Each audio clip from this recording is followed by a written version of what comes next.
এই ଗାଁରେ ଘର ଭଡ଼ା ନେଇକି ରହିବି ଆଉ ମୋ ଭଉଣୀର ଟିକେ ସୁଖ ଦୁଃଖ ଭଲ ମନ୍ଦ ବୁଝିବି। ଭଉଣୀ ଘରେ ରହୁନ, ଅସୁବିଧା କଣ? କୁତା ମାନେ ତମେ ଲୋକ କହିବେ 2 ନମ୍ବର କୁତା। କୁତା ତ କୁତା, ପୁଣି 2 ନମ୍ବର କୁତା କଣ? କହିବିନି କଥାରେ ଅଛି ପରା, 1 ନମ୍ବର କୁତା ଶ୍ୱଶୁର ଘରେ ଜ୍ୱାଇଁ ଆଉ 2 ନମ୍ବର କୁତା ଭଉଣୀ ଘରେ ଭାଇ।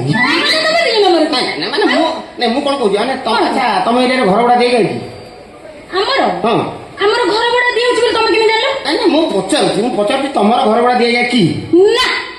ଆଉ ବୋଧେ ଘର ଫର ବଡ ଅଧିକ ଘର ନଥିବ। ଛାଡ଼, ବାରେଣ୍ଡା କଣ? ବାରେଣ୍ଡା ବାଡି ପଟ ନହେଲେ ଦାଣ୍ଡ ପଟ କଣ ହବ? ଖଣ୍ଡେ ସକ ଖାଲି ପକେଇକି ଶୋଇବି ମ। ଆଚ୍ଛା ଆଚ୍ଛା, ବାରେଣ୍ଡା କଥା କହୁଛ? ଆମ ବାରେଣ୍ଡାରେ ଆମ କୁକୁର ଶୋଇଛି, ଆଡଜଷ୍ଟ କରିଦବ, ଚଳିବ? ହଁ ସେଇଠି ଆଡଜଷ୍ଟ କରିଦବା ଚଳିବ। କିନ୍ତୁ ଘରକୁ ଯାଇପାରିବନି। କାହିଁକି ଯାଇପାରିବନି? ଆମର ବହୁତ ଝିଅ। ଫାଇନାଲ ମୁଁ ସେଇଠି ରହିବି। ମନା କଲି କଣ ହେଇପାରିବନି? କହୁଛି ସେଇଠି ଫାଇନାଲ ରହିବି। ତମ ମନକୁ ମୁଁ ମନା କଲି ହେଇପାରିବନି। ଆମେ 3ଟା ବୋର 9ଟା ଝିଅ, ଆଉ ଏ 6 ମାସ ତଳେ ଗୋଟେ ପୁଅଟେ ହେଇଛି। 6 ମାସ ତଳେ ଗୋଟେ ପୁଅ ହେଇଛି? 9ଟା ଝିଅ ପରେ ମୁଁ ଫାଇନାଲ ସେଇଠି ରହିବି। ଆଉ କଣ ସେ ସାନ ଭାଇ ମୁଁ ବଡ ଭାଇ ହେଇକି ରହିବି। ତମ ମନା କଲି ତମେ ଆମ ଘର ହେଇପାରିବନି।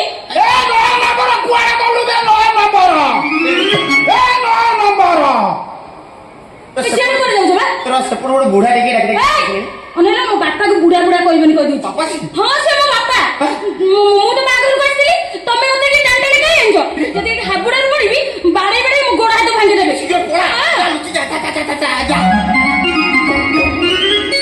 ମୁଁ ଗୋଡେ ଗୋଡେ ଜଗିଛି, ବାର କହୁଛି ଆମ ଗାଁରେ ପ୍ରୋସେସନ ଆସିବ, ତମେ ପିଣ୍ଡାରେ ବସିକିରି ଦେଖିବ।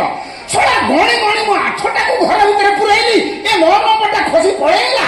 କୁଆଡେ ଗଲା 9 ନମ୍ବର?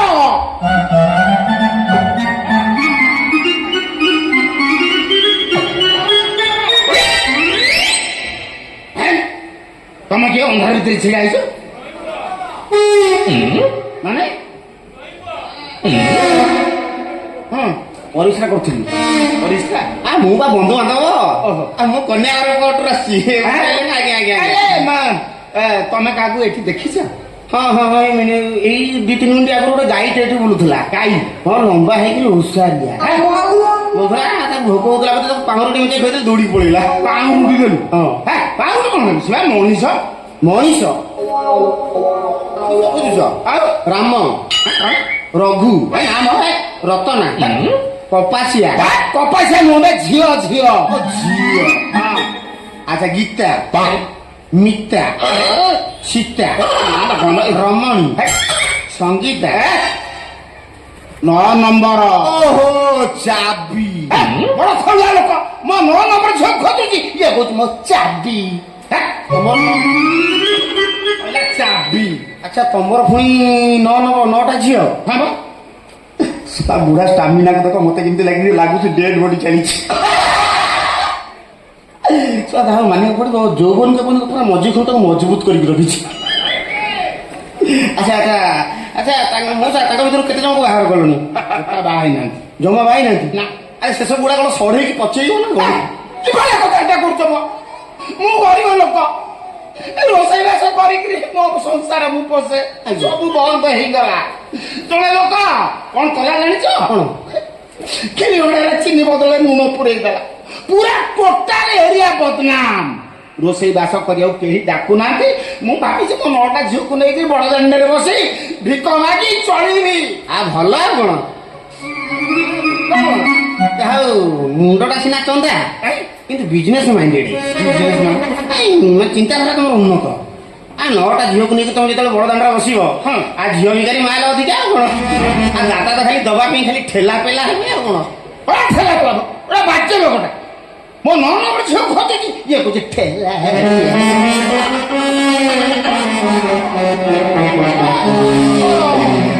ବୁଢା ଅଣ୍ଟା ଭାଙ୍ଗିଗଲାଣି, ତଥାପି ଏପର୍ଯ୍ୟନ୍ତ କରୁଛି।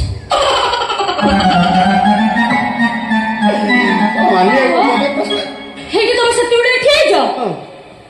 ମୋ ବାପାଙ୍କୁ ଏପଟ ସେପଟ କଥା କିଛି କହିଲଟି? ମୁଁ ଯଦି ହାବୁଡରେ ପଡିଥାନ୍ତି, ତାହେଲେ ବାଡେ ବାଡେ ଗୋଡ ହାତ ଭାଙ୍ଗି ଦେଇଥାନ୍ତି। ତମେ ଏତେ ବଡ ଝିଅଟେ ହେଲଣି, ତମ ବାପା ଏପର୍ଯ୍ୟନ୍ତ ବାଡଉଛନ୍ତି?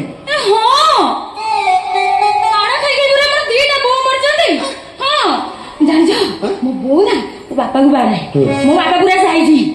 ଆଉ ଯାହା ବେସାଇଜି ଅଛନ୍ତି, ମାନେ ସାଇଜ ତ ଲାଗୁଛି ବଡିଟା କିନ୍ତୁ ଆରେ ଶୁଣ ନା। ଅଣ୍ଟା ପାଖରୁ ଏମିତି ବକିଲି ଆରେ ଶୁଣ ମ ଆମେ ତିନିଟା ବେଉରା 9ଟା ଝିଅ ଆଉ ପୁଅଟା ପୁଅଟା ପୁରା ମୋ ବୋଉର ଅନେଇଲା ତମେ ଛାଡ ସବୁ କଥା ଛାଡି ଦିଅ ହଁ। ତମେ ମତେ ଘରକୁ ନେଇ ଚାଲ ଦେଖିବ ଆଉ ଯେତିକ ବେଶ ସାଇଜ ଅଛନ୍ତି ମୁଁ ସେମିତି ସାଇଜ କରିଦେବି ତମେ କେମିତି ଆମ ଘରକୁ ଯିବ? ତମେ ଜମା ଟେନସନ ନିଅ ତମେ ଖାଲି ମୋ ନା, ହାତ ନା, ତମେ କେମିତି ଆମ ଘରକୁ ଯିବ? ଆରେ, ଏ କଣ ଧର। ମୋ ଜାଲରେ ଯାଇଛି ଫସିଲ ସୁନାଇଛି ଜାଲରେ ଯାଇଛି ଫସିଲ ସୁନାଇଛି ତତେ ବାନ୍ଧିବି ବଇଲ କସି ଆଣିକି ବିରତି ରସି ତତେ ବାନ୍ଧିବି ବଇଲ କସି ମୁଁ ଆଣିକି ବିରତି ରସି ଏମିତି ଯିବୁ ତୁ ଫସିଲ ସୁନାଇଛି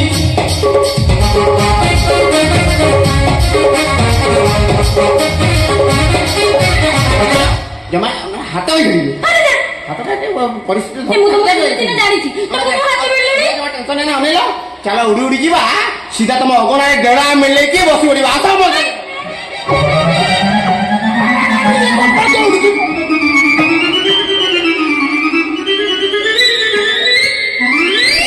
ଦିଟା କଣ ଦୌଡି ପଳେଇଲେ ହେ ମତେ ଯାହା ଜଣା ପଡୁଛି ମୋ ଝିଅକୁ ଏ ଶଳା ଟାଣି ନେଇ ଚାଲିଗଲା ନା କଣ ମୁଁ ତ କିଛି ବୁଝିପାରୁନି ସରପଞ୍ଚ ବାବୁ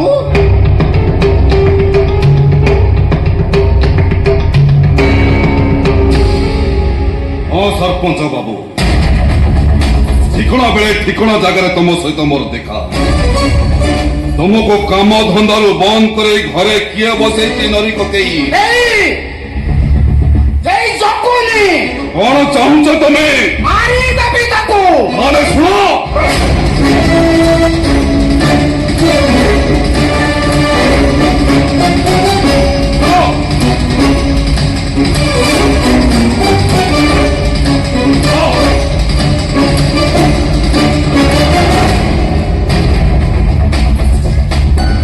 ଆମ ଗାଁରେ ଆମର ଖାଲି 3 ମହଲା ତଳେ ମାର୍ବଲ କାନ୍ଥ ଟାଇଲ ଏଣେ ଆଉ କିଏ 1 ମହଲାରୁ 2 ମହଲା କରିବ ରାତିରେ ଜେସିବି ଲଗେଇ ଠେଲି ଦେବି ଆଗରେ 2ଟା ଟ୍ରାକ୍ଟର 3ଟା କାର ଗୋଟାଏ ଜିପ୍ ସେ ନୀଳାଦ୍ରି କାଙ୍ଗାଳି ବ୍ରାହ୍ମଣୀ ଆଗରେ କୋଟିକାର ଥୁଆ ହବ ନିଆଁ ଲଗାଇ ଦେବି ସେ ଗାଁଟା ଜଳିଯିବ ଆଉ ସେ ଘରଟା ବି ଜଳିଯିବ ଚାଲ ଆମ ଗାଁରେ ଆମେ ଖାଲି ବଡ ଲୋକ ଗୋଟାଏ ଝଣ୍ଡା ଗାଡି ନିଆଁ ଲଗାଇ ଦେବି ଆଉ ସବୁ ସହ ଗରିବ ହେଇକି ମରିବ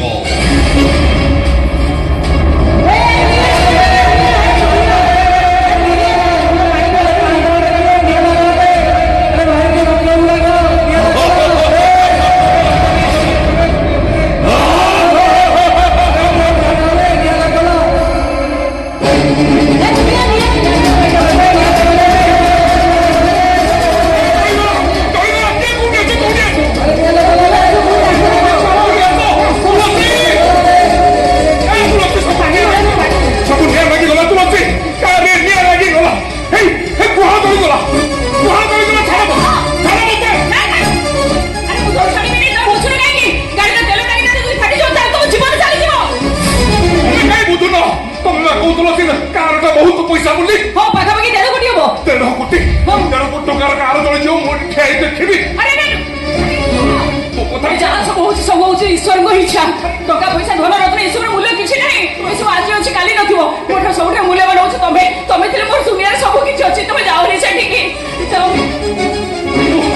ଆରେ ବ୍ୟାଗ କରିଦେଲା ବୋଲି ତୁ ଭାବୁଛ ଆରେ ସେ ସବୁ ଯାଉ ନିଆଁ ଲାଗିଗଲା ଯାଅ ଆଉ ଜଗନ୍ନାଥ ତମ ହାତକୁ ଧରିକିରି ବୁଲୁଥିବେ ନା এই বদমাস টোকা বিদেশি ঝিওকে আনিকি ঘরে পুরেলা বলে অগ্নি দেবতা কোপ কলে গাড়ি চলিগলা ঘর চলিগলা আউ এ গাঁরে গোটে চাল ঘর নাই বলে এ গাঁটা রক্ষা পাইগলা ନରିକୁ ଏମିତି କଣ କହୁଛନ୍ତି ସତବା ନିଆଁ ଲାଗିବା ବି ହଉଛି ଈଶ୍ୱରଙ୍କ ଇଚ୍ଛା କାହିଁକି ନା ତାଙ୍କ ବିନା ନିର୍ଦ୍ଦେଶରେ ଗଛର ପତ୍ର ବି ହଲେନି ହଁ ଓହୋ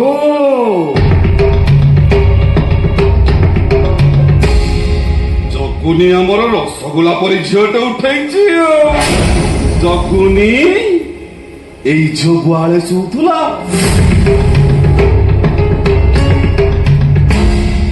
ଅଟିକାର ବାଲି ବିଦେଶିନୀ ଆମ ମଫସଲି ଗାଁରେ ମୂର୍ଖ ରୋଷିଆ ଜଗୁନି କି ବା ଏଇ ଗୁହାଳେ ଗୋବର ଗନ୍ଧ ହଉନଥିଲା। গোময়ে শুদ্ধ বসুদ্ধা গোমূত্রে পাতক নাশ গো সম্পদ রত্ন গর্ভা গোগোষ্ঠ নিধি সম্পদ।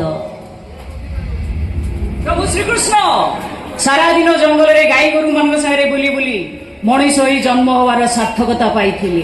ସାର୍ ଗାଁ ଲୋକ କହୁଥିଲେ ଏ ବିଦେଶୀ ଝିଅଟା ଆମ ଧର୍ମର ନୁହଁ, କିନ୍ତୁ ଗୀତା ଭାଗବତ ବେଦ ଉପନିଷଦ ସବୁ ଘୋଷିଛି। ସେଇଥିପାଇଁ ଜଗୁନି କିଆ ଫୁଲ ପରି ବାସୁଛି। ତା ନା ତୁଳସୀ। ସେ ମତେ ତୁଳସୀ ତୁଳସୀ ବୋଲି ବାସୁଛି ବାସୁଛି। ତତେ ବାସୁଛି ବୋଲି କଣ ଆମ ଗାଁ ସାରା ଲୋକଙ୍କୁ ବାସିବ ନା କଣ? তুমি না মারুছ কাହିଁକି? ସିଏ ସରପଞ୍ଚ, ତାଙ୍କ ମନ ହେଲେ ଗେଲ କରିବେ, ତାଙ୍କ ମନ ହେଲେ ମାଡ଼ ମାରିବେ। ଜଗନ୍ନାଥ ତା ମାରିପାରିବନି। ଆଉ ଥରେ ତାଙ୍କ ଉପରେ ହାତ ଉଠେଇଲେ କଣ କରିବ? ପୋଲିସକୁ ଡାକିବ? କିଛି ହବନି ମୋର। ଏଇ ପୁଣି ଆଉ ଥରେ ମାରୁଛି। ଆରେ ନା ମୋ କଥା ଶୁଣ।